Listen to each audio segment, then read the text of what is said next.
Então, seção 14.5, a gente vem aí com algumas ferramentas para medir pressão. Então, é medindo pressão. O primeiro instrumento que a gente vai analisar é o barômetro de mercúrio. Então, eu tenho um videozinho aqui que basicamente explica o que o Torricelli fez para desenvolver esse medidor de pressão. Então, basicamente, você tem um tubo de vidro que ele é enchido com mercúrio, e aí você tampa a superfície dele lá, tira todo o ar, e inverte ele com a extremidade aberta ali, mergulhado em um recipiente. Esse recipiente também está cheio de mercúrio. Aí você tem a ação da gravidade atuando ali sobre o mercúrio. O que acontece então é que ele cede um pouco e entra em uma situação de equilíbrio.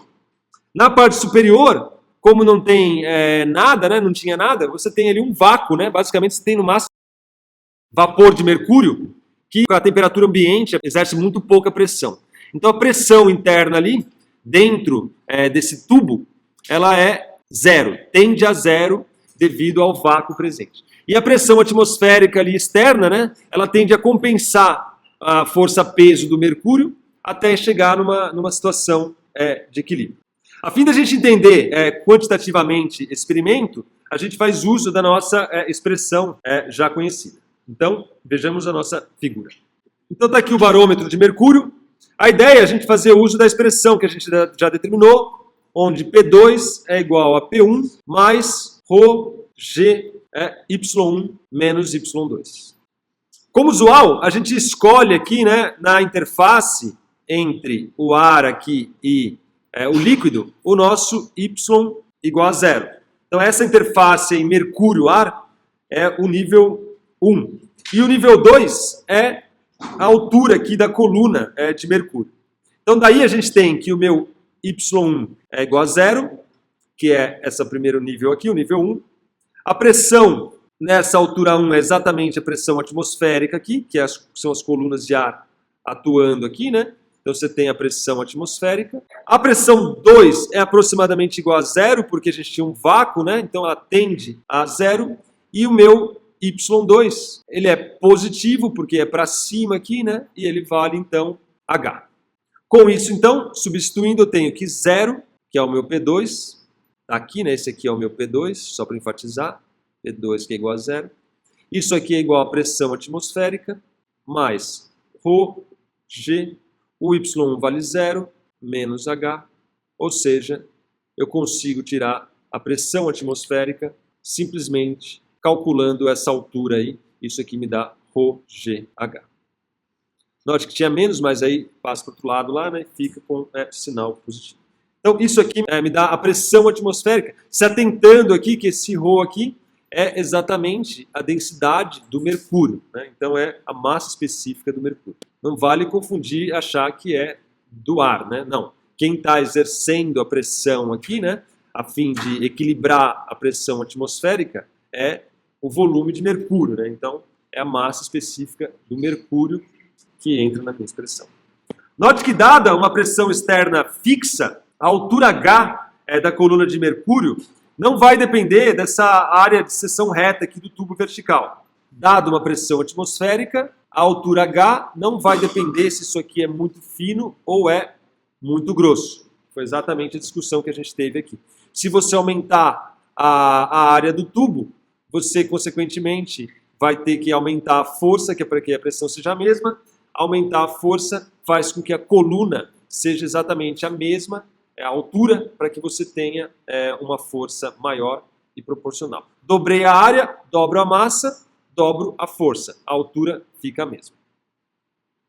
Além disso, independente da forma do barômetro, eles vão fornecer a mesma leitura. Tudo que importa aqui é a distância vertical entre os níveis de mercúrio e a minha atmosfera, né? Entre o nível 1 e o nível 2. Essa é a única distância relevante. Então, mesmo que eu tenha um barômetro diferente, tudo que importa é essa distância aqui entre a interface e o meu nível de mercúrio.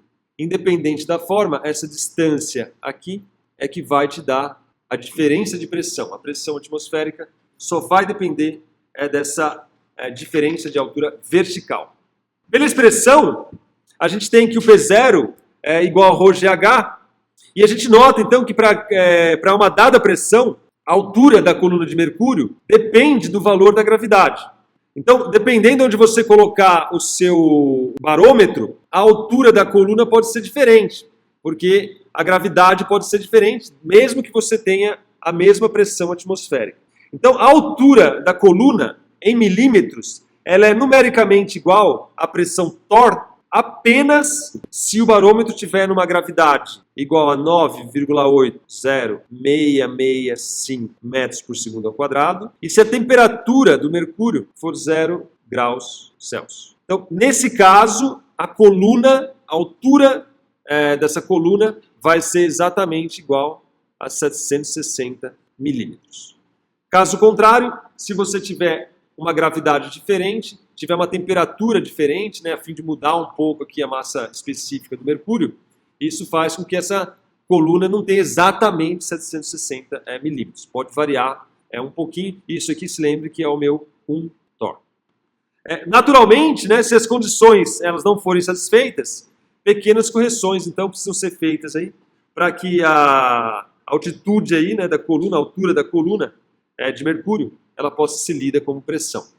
No caso, com G exatamente igual a esse valor e uma temperatura exatamente igual a 0, você consegue, então, ter que essa coluna medida em milímetros dá exatamente a relação direta com a pressão. O outro instrumento que a gente vai estudar, que é importante também, é chamado de manômetro de tubo aberto. Então, o manômetro de tubo aberto ele é utilizado para medir a pressão manométrica de um certo gás. Qual é a pressão que um certo gás exerce aí sobre, por exemplo, um bulbo aqui, sobre um tanque. Nós temos, então, aqui no caso, um tubo em forma de U, que contém um certo líquido, e uma dessas extremidades aí, ela está ligada a um recipiente, cuja pressão manométrica a gente quer medir. E a outra, ela está aberta aqui para a atmosfera. Novamente, a gente faz uso da nossa expressão P2 igual a P1 mais ρg y1 menos y2. E isso faz com que a gente consiga determinar a pressão manométrica em termos dessa minha altura H. Aqui, o meu nível 1, novamente, é a interface. Eu uso o 0 para a interface.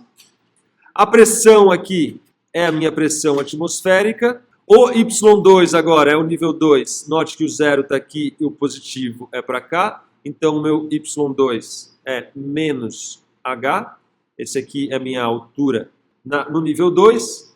E o P2, né, é exatamente aqui, ó, como essa pressão é igual a essa pressão aqui, o meu P2 é a pressão que eu quero inferir aqui, calcular.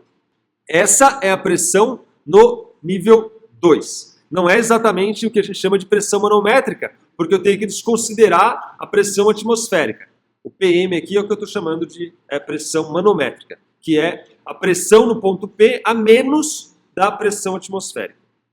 Bom, a pressão no ponto P, ela pode ser calculada então como a pressão atmosférica, mais ρg, o Y1 é igual a 0, o H é igual a menos H, então fica 0 menos H, ou seja, a minha pressão ali é a pressão atmosférica mais ρgh. A pressão manométrica, né, como eu disse e enfatizo, ela é dada pela pressão exercida pelo gás e somente pelo gás. Ou seja, a gente quer aí que a pressão no nível 2 a menos da pressão atmosférica, como se a gente estivesse medindo isso aqui no espaço sideral. Então, minha pressão manométrica é minha pressão no ponto P menos a pressão atmosférica. Isso me dá a pressão do gás como se ele estivesse num ambiente de vácuo, tá certo? E isso aqui é igual, então, a ρgh. Basta você se atentar aqui que P menos P de ATM é igual ao meu ρgh, que é a minha chamada pressão manométrica. Vale enfatizar também que o ρ aqui é a massa específica do líquido, né? É ela que está exercendo a minha pressão aqui no nível 2. A pressão atmosférica mais a pressão do líquido, que é então dado por ρg vezes a altura aqui da coluna. Outra observação importante é que a pressão manométrica ela é diretamente proporcional à minha altura H. Se essa altura H for 2 vezes maior, isso quer dizer que minha pressão manométrica automaticamente é 2 vezes maior, visto que ela tem uma direção direta. Vale enfatizar também que a pressão manométrica ela pode ser positiva ou negativa, tá certo? Dependendo se o P é maior do que o P da atmosfera ou menor. Você pode ter situações onde o P é menor que a pressão atmosférica. Num pneu de carro, por exemplo, o P é maior que a pressão atmosférica, ou seja, a pressão manométrica é uma pressão positiva. Quando alguém usa um canudo, por exemplo, para beber um refrigerante, a pressão absoluta nos pulmões ela é menor do que a pressão atmosférica, de forma que a pressão manométrica nos pulmões ela é uma grandeza negativa. É por esse motivo, né, que o fluido então ele vai em sentido da região de maior pressão para a região de menor pressão, né, e vai então adentrar aí o seu corpo, né, devido a essa diferença de pressão.